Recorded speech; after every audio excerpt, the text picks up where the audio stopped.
வணக்கம். எப்பவுமே நம்ம ஊரை பற்றின ஒரு பெருமைக்குரிய ஒரு விஷயம் வேறு ஒருத்தங்க யாராவது சொல்லி தான் நமக்கு தெரியும்.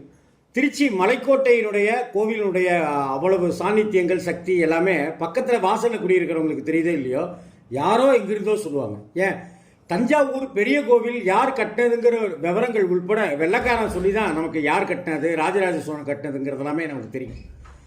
இங்கே எப்போதுமே அப்படி தான் நடக்கும். அப்படி தான் இப்போ மஞ்சுமால் பாய்ஸ் அப்படிங்கிற ஒரு மலையாள படம் வந்து சக்க போட்டுட்ருக்கு. மஞ்சுமால் பாய்ஸ் படத்தை பற்றி பேசினவங்க எல்லாருமே படம் பார்த்துட்டு வந்த உடனே சொன்ன ஒரு விஷயம், குணா குணா குணா குணா குணா குணா குணா குணான்னு தான். குணா படம் பார்த்துட்டு 34-35 வருஷத்துக்கு முன்னாடி நம்ம பார்த்துட்டு வந்தப்ப என்ன செஞ்சோன்னா, அபிராமி அபிராமி அபிராமி அபிராமின்னு புலம்புனோம். இப்போ மஞ்சுமால் பாய்ஸ் பார்த்துட்டு வெளியில் வர எல்லாருமே குணா குணா குணா குணான்னு புலம்பிக்கிட்டே இருக்கிறோம். இதுதான் உலகநாயகன் கமல்ஹாசனுடைய பரந்துபட்ட பரீட்சார்த்தமான பல சிந்தனைகளுக்கான வெற்றியினுடைய புள்ளி, வெற்றியினுடைய பிரம்மாண்டம் அப்படின்னே சொல்லலாம். வெற்றி படங்கள்னு வசூல் குவிக்கிற படங்களை மட்டுமே தான் சொல்லிட்டு இருக்கிறோம். நல்ல படங்களை, தரமான படங்களை, ஆழமான உணர்வுகளை ரொம்ப ரொம்ப துல்லியமாக நமக்கு கடத்துகிற படங்களை வெற்றி பட பட்டியலை நாம் சேர்க்கிறதே கிடையாது. மக்களோட மனங்களில் எவையெல்லாம் நிறைஞ்சிருக்குதோ அவை வெற்றி பெற்றவையாக கருதுவது தான் சரியாக இருக்கும். ஒன்றுமே இல்லாத படங்கள் ஹவுஸ்ஃபுல் காட்சிகளாக ஓடுனதும் நடந்திருக்கு. படம் நல்லா தானே இருக்கு, எப்போ ஓடலை அப்படின்னு தயாரிப்பாளர்களும் விநியோகஸ்தர்களும் ஏன் ரசிகர்களும் கூட குழம்பி போனதும் நடந்துக்கிறதா செஞ்சிருக்கு. இப்படியான எல்லா கேள்விகளும் கொண்டு இன்னைக்கும் மக்கள் மனசில் நிற்கிறவன் தான் குணா. கமல் படத்துக்கு எப்போவுமே ஒரு ராசி உண்டுன்னு சொல்லுவாங்க. அவரோட சில படங்கள் ரிலீஸ் ஆகும்போது கொண்டாடாமலே இருக்கும். கமலோட ரசிகர்களை கூட கைகழுவி விட்டுடுவாங்க. அப்புறம் சில வருடங்கள் கழித்து ஆகா ஓகோன்னு எல்லாருமே கொண்டாடி தருவாங்க. சமீபத்தில் கூட ஒரு விழாவில் இப்போ அன்பே சிவம் படத்தை பற்றி நிறைய பேர் பார்த்து பாராட்டிட்டு இருக்காங்கன்னு ரொம்ப பெருமிதமாகவே கமல் நெகிழ்ந்து போய் சொன்னார். இதுவும் நமக்கு இந்த இடத்துல சொல்ல வேண்டியதாக இருக்குது. மஞ்சுமால் பாய்ஸ் அப்படிங்கிற அந்த படம், அந்த கொடைக்கானலுடைய குகை, சொல்லப்போனால் குணா குகை, இது ஏற்படுத்திய தாக்கம் இன்னைக்கு கொஞ்சம் நஞ்சமே கிடையாது. இந்த குணா படத்தினுடைய தாக்கத்துக்கு யாரெல்லாம் காரணம்? 1 கமல் காரணம், 2 இசைஞானி இளையராஜா அவர்கள் காரணம், 3வது அந்த குணா குகை காரணம், 4வது கண்மணி அன்போடு அந்த பாட்டை எழுதிய கவிஞர் வாலி அவர்கள் காரணம். இதே போல முக்கியமாக எழுத்தாளர் பாலகுமாரன் அவர்கள் இந்த படத்துக்கு எழுதிய வசனம் மிக மிக முக்கியமான காரணம் அப்படிங்கிறதையும் நாம் மறந்துவிட முடியாது. ஆந்திரத்தோட அந்த மலையையொட்டிய இடுக்கான குறுக்கு சந்துகளில் உள்ள வீட்டோட மாடியிலிருந்து ஒத்த காலில் நின்றுட்டு இருக்கிற கமலஹாசனுடைய முதுகுக்கு பின்னாடி இருக்கிற கேமரா பார்வையிலிருந்து கதையும் படமும் தொடங்கும். மிக மோசமான தகப்பன், அதை விட மோசமான தொழில் செய்கிற அம்மா, அந்த கட்டமைப்பிலிருந்து கட்டவிழ்க்கப்பட்ட ஒழுக்க மீறல்களுக்கு உள்ளிருந்து வளர்கிற பையனோட மனசு, அவனோட குழப்பங்களும், இதெல்லாம் தப்புங்கிற நினைப்பும், அந்த தப்புக்கு கடவுளை சரணடையது தான் சரி அப்படிங்கிற அந்த ஒரு வேண்டுதலும் இயலாமையும், இப்படின்னு பல கலவைகளான கனவுகளுக்குள்ள சஞ்சரிக்கிறவன் தான் குணா. பாவ சகதியில சிக்கிக்கிட்டு இருக்கிற நம்மை ஒரு தேவதை மீட்கிறதுக்கு வருவா, அவள் பார்வதி தேவி அப்படின்னு நம்பிட்டு இருக்கிறான் குணா.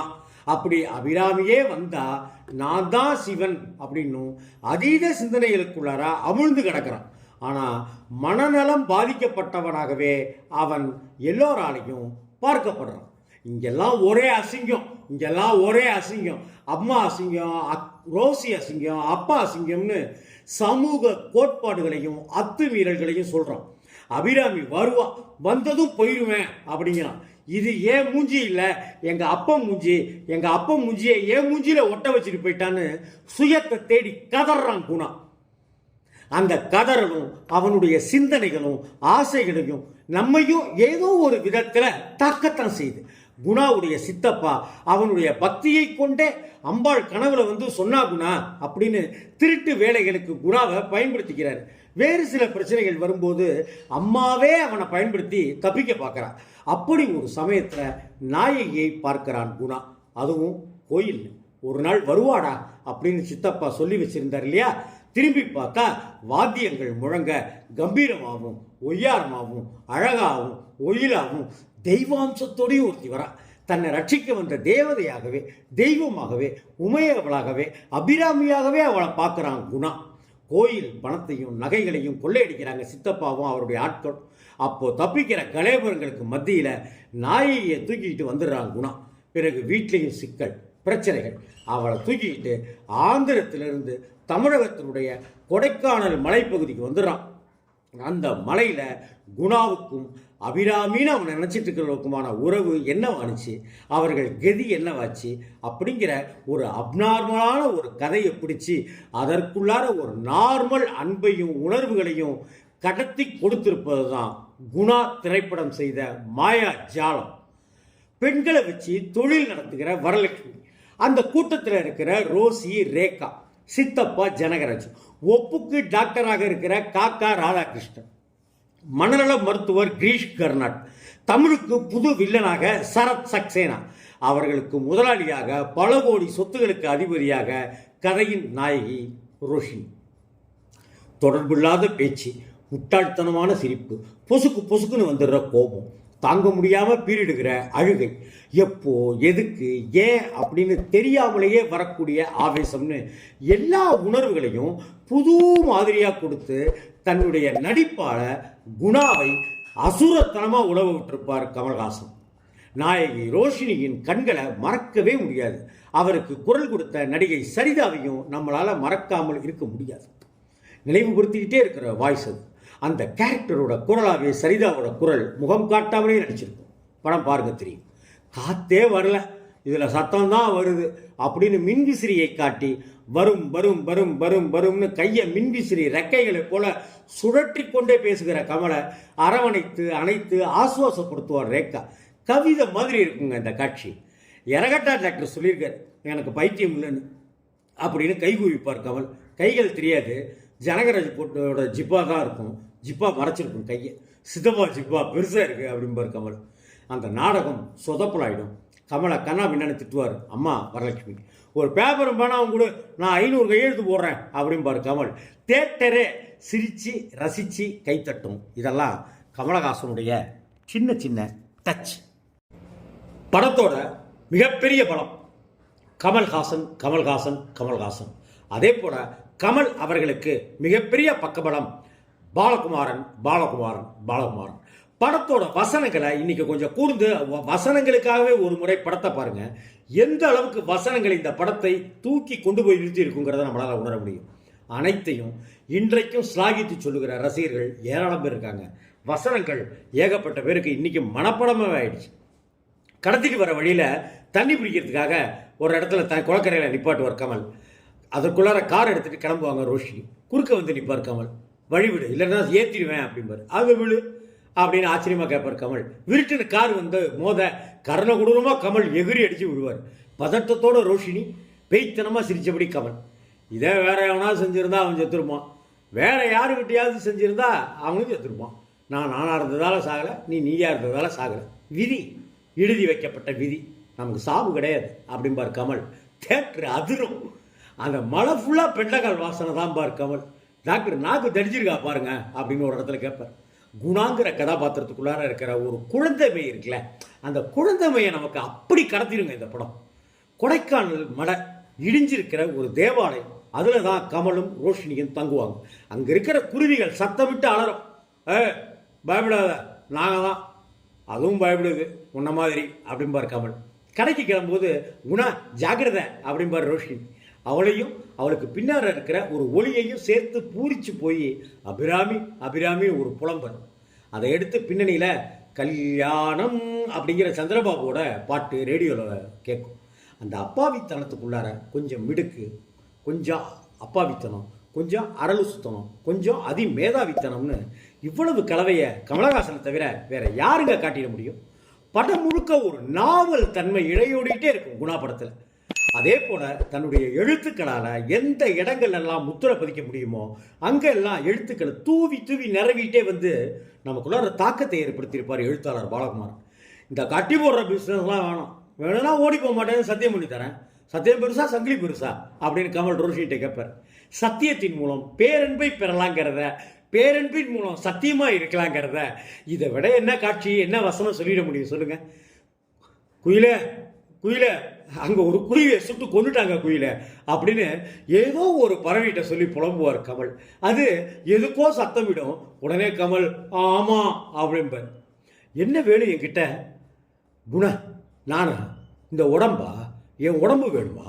எடுத்துக்கோ அப்படின்னு கமலோட கையை இழுத்து தன் நெஞ்சில் வச்சுக்குவார் ரோஷினி. அப்படிலாம் பேசக்கூடாது, தப்பு அப்படின்னு சொல்லுவார் கமல். தேட்டர் அப்படியே நெகிழ்ந்து மலைச்சு போயிடும் அந்த காட்சியில். தன்னோட கழுத்தில் கட்டி வச்சிருக்க தாலியை காட்டுவார் கமல். சரி கட்டு அப்படின்பார் ரோஷினி. பௌர்ணமி பௌர்ணமி தான் கட்டணும், நாளைக்கு தான் பௌர்ணமி அப்படின்னு சொல்லுவார் கமல். நிலா ஆகாசத்திலே இருக்கு, மனசுல இருக்கு, மனசு தான் நிலா, நிறைஞ்சிருக்கு மனசு, கட்டு அப்படின்னு ரோஷினி சொல்ற அந்த வார்த்தைகள்.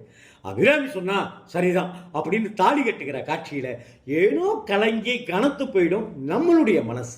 காட்சியும் வசனமும் நடிப்பும் இசையும் சேர்ந்து காதலோட உன்னதத்தை உயிர்ப்பை ரொம்ப அழகா உணர்த்திடும் இந்த இடங்கள். இப்படி படம் நெடுக பல கவிதைகள் காட்சிகள் மனிதர் உணர்ந்து கொள்ள இது மனித காதல் அல்ல அப்படிங்கிற அந்த அலறல் நம்ம அடி மனசு வரைக்கும் சென்று எதிரொலிச்சுக்கிட்டே இருந்துச்சு. இன்னைக்கும் 34 வருடங்கள் கழிச்சும் எதிரொலிச்சுக்கிட்டே இருக்கு. மஞ்சுமல் பாய்ஸ் அப்படிங்கிற படம் இன்னைக்கு கொண்டாடி இருக்கு குணா படத்தையும் கமல்ஹாசன் அவர்களையும் சந்தான பாரதியையும். ஆனால் ஒருவேளை மஞ்சுமல் பாய்ஸ் வராவிட்டாலும் கூட இன்னும் 30-50 வருடங்கள் கழித்தும் குணா கொண்டாடப்பட்டு கொண்டேதான் இருப்பான். அபிராமி அபிராமி என்று நாம் அரட்டிக் கொண்டேதான் இருப்போம், யோசித்துக் கொண்டேதான் இருப்போம், புலம்பிக் கொண்டேதான் இருப்போம். அந்த கண்மணி அன்போடு காதலன் பாடல் காதலோட மேன்மையை சொல்லும், அழக விவரிக்கும், அன்பை பரிமாறும், இசையாலேயே காதலை உணர்த்தும். ரேகா மலையேறி வந்து ஓ தாலி கட்டிக்கிற மாதிரி கட்டி குணாவை நம்ப வச்சிட்டீங்களா, கீழே இறங்கினதும் தாலியை கட்டிடலாம் அப்படின்னு அப்பாவித்தனமா ஏக்கத்தோட ரோஷினிகிட்ட சொல்லுவார் ரேகா. நாங்கள் கல்யாணம் பண்ணிக்கிட்டோம், நான் மிஸ்ஸஸ் குணா அப்படின்னு ரோஷினி சொல்லுவாங்க. ராட்சசத்தனமான பயங்கர சிரிப்பை சிரிச்சுட்டு மிஸ்ஸஸ் குணா அப்படின்னு கமல் கத்துவார். நம்மளை அப்படியே ஃப்ரீஸ் ஆக்கி உரைய வச்சிடும். கொடைக்கானலை எத்தனையோ படங்களில் பார்த்துருக்கோங்க. இந்த படத்தில் கொடைக்கானலை வேற முகம் காட்டியிருக்கும். குணா படத்தில் கொடைக்கானல் வேற ஒரு முகம் காட்டி நடிச்சிருக்குன்னு தான் சொல்லணும். சிஹெச் வேணுவோட இயல்பான கேமரா கோணங்கள் கொடைக்கானலையும் அந்த குணா பகுதி மலைப்பகுதியையும் அவ்வளவு பிரம்மாண்டமாக காமிச்சோம். அந்த குகை நமக்குள் ஒரு கிளியை ஏற்படுத்தும். பின்னர் அந்த குகைக்கு குணா குகைன்னே பேர் வச்சது எல்லாம் தனி வரலாறு. சந்தான பாரதி சிறப்பாக டைரக்ட் பண்ணியிருந்தார். ஜனகராஜ், எஸ்பிபின்னு, வரலட்சுமின்னு நிறைய பேர் நடிச்சிருந்தாங்க. படம் முழுவதும் இசையாளர் ராஜாங்கம் பண்ணார் இளையராஜா. ஒவ்வொரு காட்சியையும் இசையின் மூலமா இன்னும் நயம் சேர்த்தார், கணம் சேர்த்தார், மனசுக்குள் கடத்தினார் இசைஞானி. அப்பன் என்றும் அம்மை என்றும் டைட்டில் பாடலே கதையை சொல்லிடும். கமலோட மற்றும் ஒரு குருவான அனந்து சார் அந்த படத்தில் நடிச்சிருப்பார், அந்த பாட்டில் நடிச்சிருப்பார். இளையராஜா குரல்ல பாடல் கதையோட கணத்தை இன்னும் கூட்டி கொடுத்தோம். உன்னை நான் அறிவேன், என்னை என்று யார் அறிவாருங்கிற ஒரு பாட்டு நாயகனோட குணத்தை சொல்லிடும்.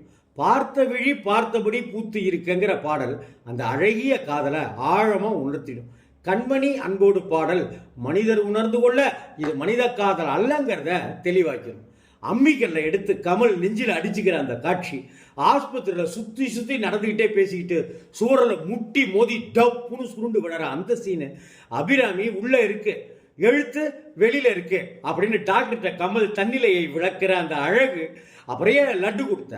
இப்போ பிடிக்கலன்னா என்ன அர்த்தம்? பொம்மை ஏன் ஒன்றை கை காட்டுச்சு, நீ நான் சிரிச்சில அப்படின்னு சொல்லி லட்டு கொடுக்குற அந்த காட்சியை கமல் விவரிக்கிற அந்த இடம், ரோஷினி கையில் உள்ள கத்திக்கு பக்கத்தில் தான் தொண்டையை கொண்டு சென்று பேசுகிற அந்த பயிர்க்குத்தனமான காட்சி, அபிராமி அபிராமி என்ன எல்லாரும் அடிக்கிறாங்க அபிராமின்னு சுய பச்சாதாபத்தோட கதறுகிற கமலஹாசன். எந்த சீனை சொல்றது? தமிழ் சினிமாவினுடைய சரித்திர பக்கங்களில் புது மொழியோட உருவான காதல் படைப்பு தான் குணா. இறந்துவிட்ட ரோஷினியை அப்படியே அணைச்சிக்கிட்டு புண்ணியம் செய்தனமே மனமே புதுக்கு பூங்குவலைன்னு அபிராமி அந்தாதியை பாடிக்கிட்டே அப்படியே தூக்கிக்கிட்டு குணா மலையிலிருந்து குதிக்கும் போது உறைஞ்சு போயிருந்தோம். நம்ம வேற என்ன செய்ய முடியும்? திருச்சியில் ஒரு தீபாவளிக்கு படம் ரிலீஸ் ஆகுது. திருச்சி மேரிஸ் தியேட்டரில் முதல் ஷோ பார்க்குறேன். பிறகு அடுத்த நாள் அதை எடுத்து படம் வெளியான 49வது நாளில் 24 முறைக்கு மேலே அந்த படத்தை நான் பார்த்தேன். முதல் நாள் படம் பார்த்துட்டு வெளியே வந்தோம். உள்ளே போகிறதுக்கு பெரும் கூட்டம் முண்டி அடிச்சு நின்றுட்டு இருந்துச்சு. குணா எப்படி இருக்கு, கமல் கலங்கியிருக்காரா அப்படின்னு யாரையோ பார்த்து கேட்டபடி இருந்தாங்க. எல்லாருமே சொன்னது அபிராமி அபிராமி அபிராமின்னு. இன்னைக்கு மஞ்சுமல் பாய்ஸ் அப்படிங்கிற படம் வந்து குணா குணா குணான்னு இன்னைக்கு எல்லாரையும் புலம்ப வச்சிருக்கு. கேரள மாநிலம், தமிழக மாநிலம், அதையும் தாண்டி புனிதமானதுங்கிற மாதிரி அதையும் தாண்டி இந்த படம் குணாவை கொண்டாடுகிற படமாக, கமல்ஹாசன்கிற மாபெரும் கலைஞரை கொண்டாடுகிற படமாக இருக்கு. இந்த குணா இன்றும் கொண்டாடப்படுவான், என்றும் கொண்டாடப்படுவான். மஞ்சுமல் பாய்ஸ் அந்த டீமிற்கு ஒரு மிகப்பெரிய சல்யூட். பூங்கொத்துகள் வாழ்க.